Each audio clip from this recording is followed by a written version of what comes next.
Good morning, everyone. Happy Wednesday. It is April 16th. Lisa, Lydia, Scott here with you this morning. A warm, windy day on the way. We'll get the forecast in just a moment. First, we'd like to remind you we're live on Facebook every weekday morning. It stays on your feed, though, throughout the day, so you can watch it whenever it works best for you or listen to it as a podcast. You can find that at inform.com/podcast. Just look for the Inform Minute. All right, it is spring, and that means wind. Yep, that is true.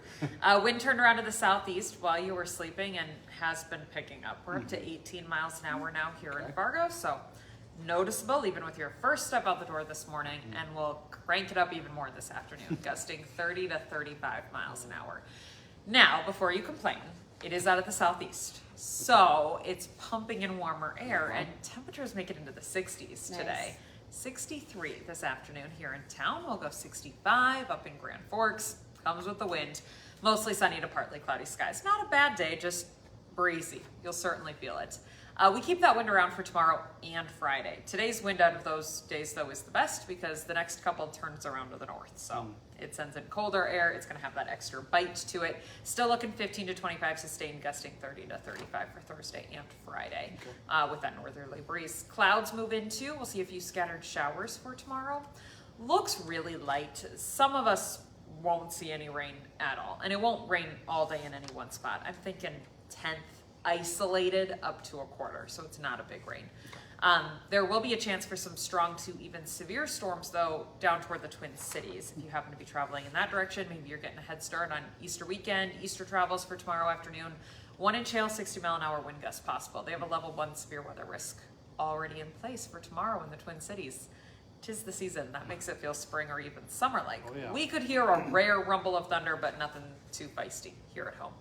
That is all gone for your Friday. Good Friday forecast looking cold. Coldest of the next 10 days, actually. Highs upper 30s, low 40s. 44 here at Fargo. Cloudy sky and getting that stiff wind. So that will certainly have a bite.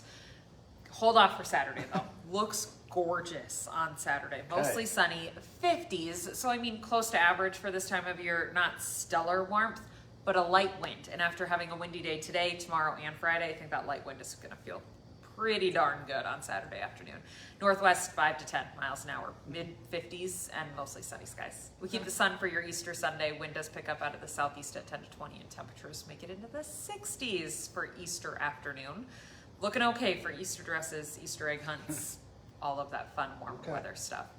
We do cool down a little bit by about Wednesday, Thursday of next week, so that's a week from now, and we'll watch out for some shower chances, kind of setting up for a active-ish pattern with a few different waves of showers moving through, and that cools us down to the 50s, maybe even the 40s as we get into the late parts of next week. All right, I think that's all. Hold on to your hats. Sounds great. Thank you. Well, today a Fargo man who hid from police for a month is due in court. Robin Heinonen is facing 9 charges, including 2 AA felonies for gross sexual imposition. The charges date back to 2022. Now, a trial has been scheduled 3 different times in this case, but of course canceled each time. He is facing life in prison. In addition to this case, he's also facing 2 other open criminal cases in Cass County. Today, Minnesota Governor Tim Walz will be in Dilworth to visit the new fire station. It's not quite done just yet, but it's getting close, that's for sure. He'll be there along with State Senator Rob Kupek and some other folks. Funding for that new fire station came from the infrastructure bill that was signed by Governor Walz back in 2023. We've learned that Walz and Kupek will discuss the need to pass a bonding bill this session to support more infrastructure projects like the fire station. Now, that event is not open to the public, but if anything big comes out of it, of course, WDAY will have that for you later today, and we'll discuss what was talked about. But also today, Minnesota DFLers are hosting a town hall in Moorhead, and members of the State Senate and House will be at Concordia's campus for that event. We do know State Senator Rob Kupek is expected to be at both of them.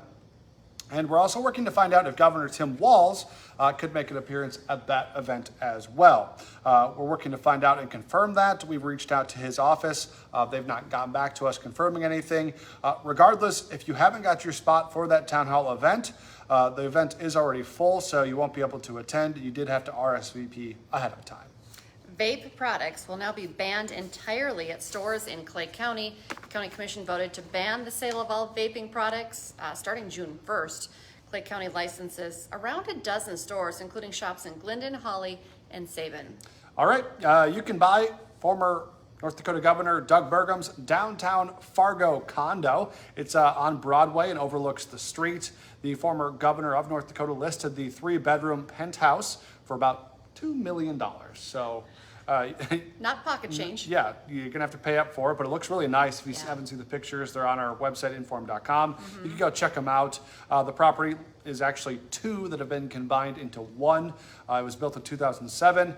Burgum does have another home near Fargo that is not listed for sale, so he still has a place to come back to.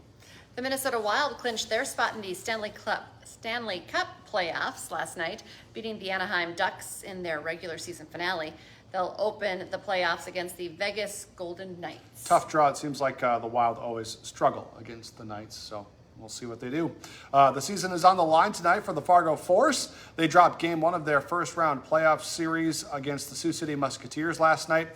Wasn't very pretty. The Force lost 7-0, so hoping for a bounce-back game tonight. If they do not win tonight, the season is over. Game 2 is tonight in Sioux City at 7:05.